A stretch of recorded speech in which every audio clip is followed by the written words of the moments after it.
నమస్తే. వెంకటస్వామి గారు, Haryana elections result ఒక వంతు మిమ్మల్ని కొంచెం నైరాశ్యంలోకి నెట్టివేసి అనుకోవచ్చా? నైరాశ్యం కంటే అంటే రెండు చోట్ల కూడా మాకు డిసప్పాయింట్మెంటే. ఈవెన్ ఇన్ కశ్మీర్ ఆల్సో ఆ కూటమికి సంబంధించినటువంటి గవర్నమెంట్ అక్కడ ఏర్పడుతున్నప్పటికీ మా పర్ఫార్మెన్స్ నిరాశాజనకంగానే ఉంది. అలాగే హర్యానా విషయానికి వస్తే మా వాళ్ళే, మా పెద్దలే బంగారుపాలెంలో తీసుకుపోయి భారతీయ జనతా పార్టీ చేతిలో పెట్టినారు. అక్కడ జరిగినటువంటి పరిణామాలన్నీ కూడా నాకు తెలిసి, ఎందుకు గత సంవత్సరం నుంచి నేను హర్యానా ఎలక్షన్ తో టచ్ లో ఉన్నాను. హర్యానాలో సంస్థాగతమైనటువంటి నిర్మాణాన్ని నెగ్లెక్ట్ చేయడము, గత 10 సంవత్సరాలు 15 సంవత్సరాల నుంచి అక్కడ అసలు జిల్లా అధ్యక్షులే లేరు. అట్లాంటిది ఈ 1 ఇయర్ బ్యాక్ నుంచి అక్కడ దీపక్ బబారియా గారి ఇన్ఛార్జ్ వచ్చిన తర్వాత చాలా అద్భుతమైనటువంటి నిర్మాణం, అక్కడ నిర్మాణానికి పూర్తి బేస్ వేసినారు ఆయన. కానీ లాస్ట్ మినిట్ జరిగినటువంటి పరిణామాలు, సీట్ల కేటాయింపు ఏదైతుందో 1 సైడెడ్ గా, ఇప్పుడు కుల రాజకీయాలు అంటున్నారు కదా, ఇప్పుడు కుల రాజకీయాలు చేస్తున్నటువంటి భారతీయ జనతా పార్టీ వల్ల కుల రాజకీయం అని వాళ్ళు అంటున్నారు. ఇక్కడ వాళ్ళు చేసేది రెడ్డి రాజకీయం కాదా, వాళ్ళు చేసేది కుల రాజకీయం కాదా? సిఎల్పి లీడర్ రెడ్డి ఉంటాడు, పిసిసి ప్రెసిడెంట్ మేము మాకున్నప్పుడు మమ్మల్ని గట్నే ఆర్చినారు. సో మరి ఇప్పుడు వాళ్ళు చేసేది ఏందో, ఇక్కడ హైదరాబాద్ లో కావచ్చు, ఢిల్లీలో కావచ్చు, లేకపోతే కులము అనేటువంటిది ఇప్పుడు హిందూ అనగానే కులాన్ని యాక్సెప్ట్ చేసేటువంటి పార్టీ కింద భారతీయ జనతా పార్టీ. మమ్మల్ని దుమ్మెత్తిపోవడం కాదు, వారన్న ఒక పదాంతో మాత్రం నేను ఏకీభవిస్తున్నా. స్వయంకృత అపరాధం.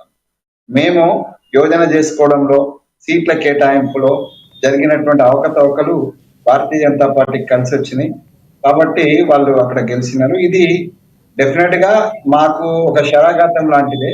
దీని నుంచి అయినా కూడా మా పార్టీకి సంబంధించినటువంటి వ్యూహకర్తలు అనుకోండి, మా పార్టీకి సంబంధించినటువంటి పెద్దలు అనుకోండి, అధిష్టానాన్ని లీడ్ చేస్తున్నటువంటి అధినాయకులు అనుకోండి, ఒకసారి ఆత్మ పరిశీలన చేసుకుంటే వెంకటస్వామి గారు ఇక్కడ ఏదైతే ప్రభుత్వ వ్యతిరేకత ఏదైతే ఉందో దాన్ని క్యాష్ చేసుకోవడంలో కూడా కంప్లీట్ గా కాంగ్రెస్ పార్టీ వెనకబడిపోయింది అనుకోవచ్చు. ఎందుకంటే గతంలో నుంచి చెప్పుకుంటూ వచ్చింది అగ్నివీర్కి సంబంధించిన ఇష్యూ కావచ్చు, రైతుల ఇష్యూకి సంబంధించింది కావచ్చు, ఇవన్నిటి కూడా ఎటువంటి పరిస్థితుల్లో మేమే జెండా ఎగరవేయబోతున్నామని ఒక ఇది ఉంటే, ఇంకొకటి ఏవైతే కొన్ని మీడియా సంస్థలు కానీ లేదంటే సిఎన్ఎన్ లాంటి సర్వే సంస్థలు కానీ అన్నీ కూడా బోర్లా పడ్డ పరిస్థితి. ఇలాంటి పరిస్థితులకి రావడానికి ప్రధానమైన కారణం ఏమనుకుంటున్నారు మీరు? 100% మా యోజన లోపమే. 100% ప్రభుత్వ వ్యతిరేకత ఉంది. అక్కడ ప్రభుత్వం ఎవరు కూడా హ్యాపీగా లేరు. భారతీయ జనతా పార్టీ ఒక అంటే దాన్ని మంచి పని అంటామో అనొచ్చు అని అనుకుంటున్నాను నేను.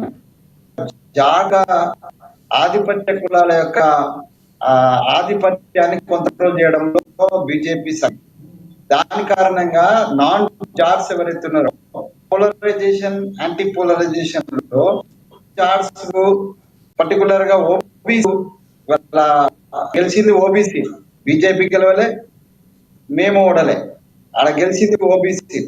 ఆ పోలరైజేషన్ ఏదైతే ఉందో, ఆధిపత్య కులాలు జాట్లు, అసలు హర్యానా పుట్టిందే జాట్ల కోసం అన్నట్టుగా ఆ జాట్లు వ్యవహరిస్తేటువంటి తీరు, దానికి కొంత చెక్ పెట్టడంలో బీజేపీ సక్సెస్ అయినట్టే లెక్క. అయితే ఇప్పుడు వచ్చినట్టు దాంట్లో కూడా మేము పప్పులో కాలేసింది ఎక్కారంటే జాట్లంతా 1 సైడెడ్ మనతోటి ఉన్నారు అనేటువంటి దాంతో జాట్లకే మొత్తం అంటే ఆధిపత్యం ఒప్పజెప్పడం వల్ల ఈ పొరపాట్లు జరిగినాయి. ఎవ్వరు అక్కడ మేము ముఖ్యమంత్రి రామరెడ్డి గారికి రాంగ్ ఇన్ఫర్మేషన్ ఉంది, మేము ముఖ్యమంత్రి అని ఎవరు కలలు కానిలే. ఆ కళ్ళలు అన్ని కూడా ఓన్లీ జాట్ సమాజానికి సంబంధించినటువంటి ఆ పెద్ద ఆయన కొడుకు వాళ్ళే కన్నారు. కలలైన వాళ్ళే. అక్కడ కాంగ్రెస్ పార్టీ ఓటమి కంటే అది ఒక కులానికి సంబంధించిన ఓటంగా, ఒక ఆధిపత్య కులానికి సంబంధించిన ఓటమిగా మనం తీసుకోవచ్చు. పార్టీలకు అతీతంగా నేను మాట్లాడుతున్నాను. సో మా పార్టీకి సంబంధించి అక్కడ ఉన్నటువంటి ప్రభుత్వ వ్యతిరేకతను ఎట్లయితే తెలంగాణలో మేము క్యాచ్ చేసుకున్నామో, అక్కడ జరిగినటువంటి అవినీతి కావచ్చు, అక్కడ ఉన్నటువంటి అహంకారపూరితమైనటువంటి కావచ్చు, అక్కడ జరిగినటువంటి అరాచకం కావచ్చు, తెలంగాణ కంటే ఎక్కువ అరాచకము హర్యానాలో భారతీయ జనతా పార్టీ చేసింది. అయినప్పటికీ ప్రజలు ఇన్ఎవిటబుల్ గా బీజేపీ వైపు చూడడం ఏంటంటే అక్కడ లోకల్ ఇచ్చినటువంటి సీట్ల విషయంలో, ఆ సీట్ల పంపకం విషయంలో బీజేపీ 18 మందో 20 మందినో ఎమ్మెల్యేలు మార్చింది. మా వాళ్ళు అట్నుంచి వచ్చిన వాళ్ళకి కొంతమందికి ఇచ్చినారు, బీజేపీ నుంచి వచ్చిన వాళ్ళకి కొంచెం ఇచ్చినారు, లాస్ట్ మినిట్ పారాషూట్స్ అందరికి ఇచ్చినారు. ఈ పారాషూట్స్ కు లాస్ట్ మినిట్ లా వన్ సైడెడ్ ఒక కమ్యూనిటీకి ఇవ్వడం వల్లనే మేము 85 సీట్లు గెలవాల్సిన తెలంగాణలో 63 సీట్లకు పడిపోయినాం వాస్తవంగా. ఇది ఎవరు గమనిస్తలే. అక్కడ వన్ సైడెడ్ గా ఆధిపత్య కులాలకు వ్యతిరేకంగా జరిగిన ఓటింగ్ లో మిగతా కులాలన్నీ కూడా, అణచివేయబడుతున్న కులాలన్నీ కూడా ఒక సైడ్ రావడం, ఆ ఒక సైడ్ ఆల్టర్నేట్ ఎవరున్నారు, ఆల్టర్నేట్ బీజేపీ ఉంది కాబట్టి బీజేపీ వైపు ఓటు వేసినారు. మోడీ గొప్పతనం కాదు, లేకపోతే అది ప్రజల గొప్పతనం. ప్రజలు ఆధిపత్యాన్ని, వాళ్ళు చేస్తున్నటువంటి ఈ దేశంలో జరుగుతున్నటువంటి ఆధిపత్య కులాల యొక్క రాజకీయాన్ని హర్యానాలో ఓడించాలనేది చాలా స్పష్టం. దాని ఫలితం బీజేపీ ఎంజాయ్ చేస్తున్నారు అంతే. రైట్ వెంకటస్వామి గారు, మళ్ళీ వస్తాం మీ దగ్గరికి. మనతోటి రాజకీయ విశ్లేషకులు త్రిపురనేని చిట్టిబాబు గారు ఉన్నారు, ఆయనతో మాట్లాడదాం. చిట్టిబాబు గారు, గుడ్ ఈవినింగ్ అండి.